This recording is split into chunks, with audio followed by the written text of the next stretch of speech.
I'm really happy to be here and also to welcome a guest from DigiNear, because this work wouldn't be possible without support of the European Union. And I'm happy to welcome on stage Mr. Matthew Bousquet, Acting Director for Thematic Support, Coordination of Policy and Financial Instruments at Directorate General for Neighborhood and Enlargement Negotiations. So again, I want to emphasize that also EU has been really great partner and supporter of our work, especially now when we had when the war started with the Russian invasion. There was a lot of flexibility from the EU to deploy the funding, to change the way we've been operating. So thank you so much. The floor is yours. Thank you. Thank you very much, Eva, and thank you for inviting us. I think, if we are here, this is because we believe in you. We believe in you, being the promoter of making a difference in the country, having a social impact. We call this project Collaborate for Impact. So I think it is very much, at the crossroads of what we want to support in the regions. Bringing investors, bringing civil society, bringing the population, but also representatives of governments, of our parliaments, because all what we care of, is about people and making their lives better. So this is why we invest in this program. So I'm very happy to be here. I want to thank you, Eva, and your team for your commitment and your dedication. This is fantastic. This project for us is tackling, many challenges that the societies are facing in the Eastern Partnership, and you'll talk about it. We'll expand and support you also in the MENA region. We have, you know that we have for the Eastern Partnership, when we were discussing a lot about Eastern Partnership, the geopolitics have changed, but still some of the challenges that we identify and the strategic objectives remain.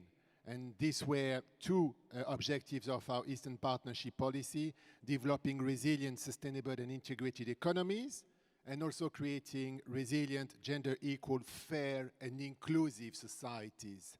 And this is exactly what this project is about, at the crossroads again.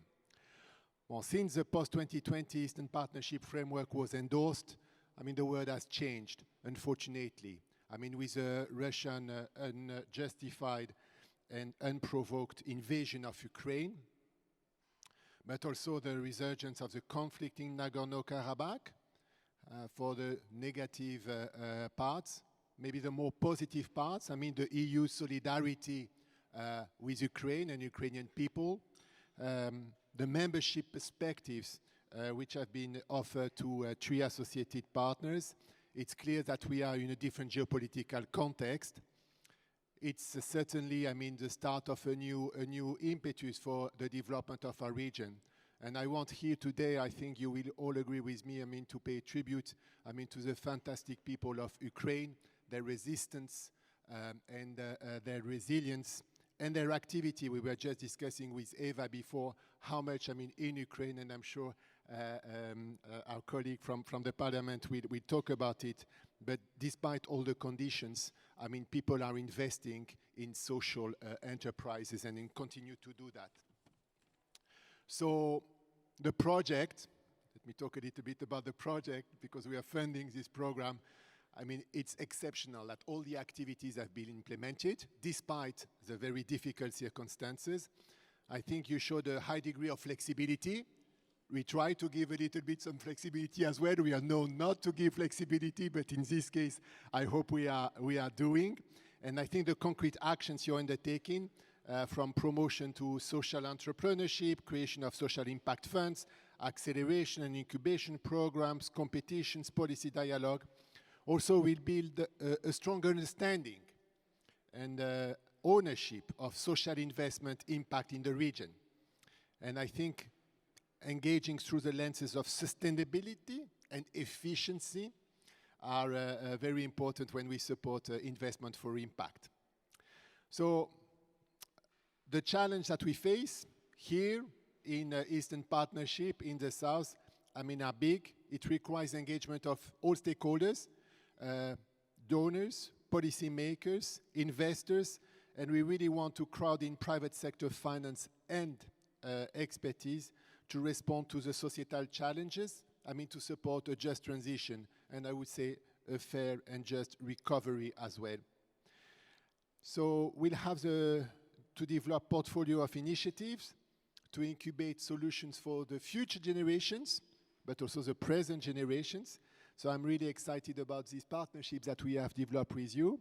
Very also proud to announce that, I mean, we will start a new program, I mean, with you, EVPA, in the southern neighborhood countries early next year. And I hope that this partnership will allow our communities, policymakers, donors, investors, civil society, social enterprises to work together and lead to more impact. So thank you very much, and very happy to be with you today. Thank you so much. Thank you. Thank you. No, actually, it's a pleasure. I have to tell you that, many people always scared me working on EU projects, but I'm actually really happy, especially that we have managed to bring on board fantastic partners in the countries of Eastern Partnership, and now preparing also for the project in Middle East, North Africa. We have really strong organizations working outside of big cities as well, so that we can really reach to the places where usually many funders and investors are not going. So when we are talking about supporting social enterprises and businesses, I would like to ask Alexander Sanchenko. I would like to ask you to come here on the stage. He's a member of Ukrainian parliament, and he is actually representing a social entrepreneurship interfractional group in the Ukrainian parliament, and supporting also our team on promoting social entrepreneurship, impact investing through policy making. And I actually have a question to Alexander, because we have many members, and I'm really happy we have also here many EVPA members that have been supporting our Ukrainian team, Shelter Ukraine, that is working with IDPs in Ukraine. What do you think the role of impact investor community can be in conflicts like that, right? Like the one in Ukraine. We had a session yesterday on conflicts, on impact in conflict zones, and there is a role for us to play. And I'm just curious to hear from you, and if you can share with our audience your perspective. What can we do? What is the call for action for us as impact investing for impact community? Thank you, Eva, for invitation and for the question. For me, as a member of Parliament of Ukraine who is responsible for development of social entrepreneurship in our party, Servants of the People, that is a presidential party, it's really important to be with you these days to see how the social entrepreneurship develop in Europe, to see the best practices. This is the first one. And I have few statements that I want to share with you that I think is important. The first one is that Ukraine is definitely win this war, but it's a question of a time. And the war is still going on, so I really encourage you to see on your tables Shelter Ukraine. If you could support, donate, we will be really grateful, because Russia is failing on the battlefields and they're hitting their missiles in power plants, taking the electricity and warmth from Ukrainians, and any support right now will be really needed. Second one is, I think, will be more interesting, unique for you. So that's we, with my colleagues from Ukraine, see that actually the war created all the entrepreneurs who are staying in Ukraine, social entrepreneurs, because all the business right now giving 20, 30, 50% of the profit to support or army or displaced people or people in need.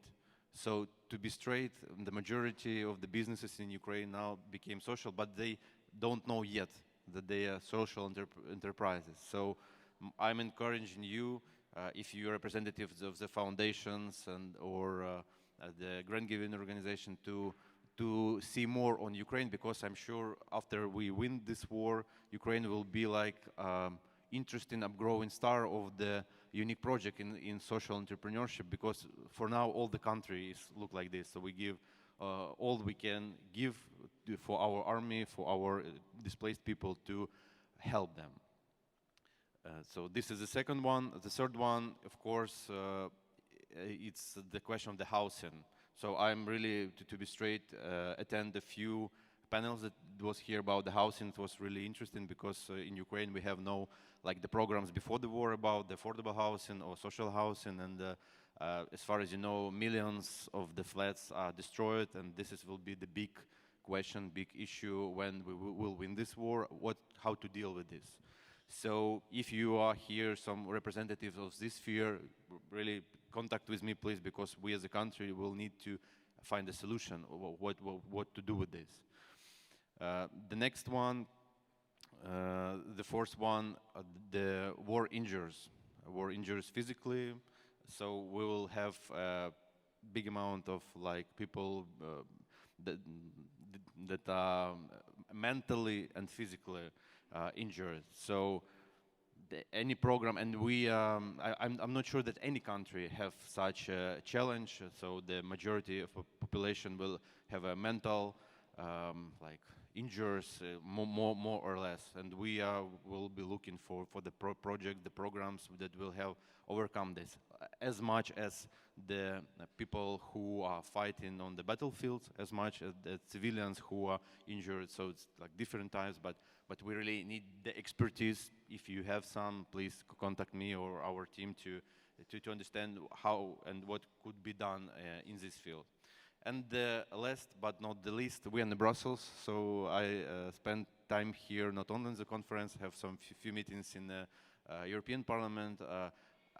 I think you understand that it will be the big recovery program for Ukraine that already discussed, and I'm sure that we as a community, you as a community of social entrepreneurs, could put on the table the idea that supporting social entrepreneurs in Ukraine could be like one of programs that could help the entrepreneurs inside Ukraine to recover the economy. So not just support only entrepreneurs, but social entrepreneurs as well. So to sum up, I encourage you right now to support with Shelter Ukraine in the future, to see how you could be connecting to recovery of Ukraine. And of course, here is the main, I think, organization in Ukraine who are working and developing of the social entrepreneurship, and thanks Eva for support. It's Ukrainian Social Venture Fund. Anna, Alena, please raise your hands. So yeah, please applause for these beautiful girls. So yeah, I'm encouraging you to help right now, if you could help in the future to join to our recovery and win together in this. So thank you for invitation, and Slava Ukraini. Slava Ukraini. Thank you.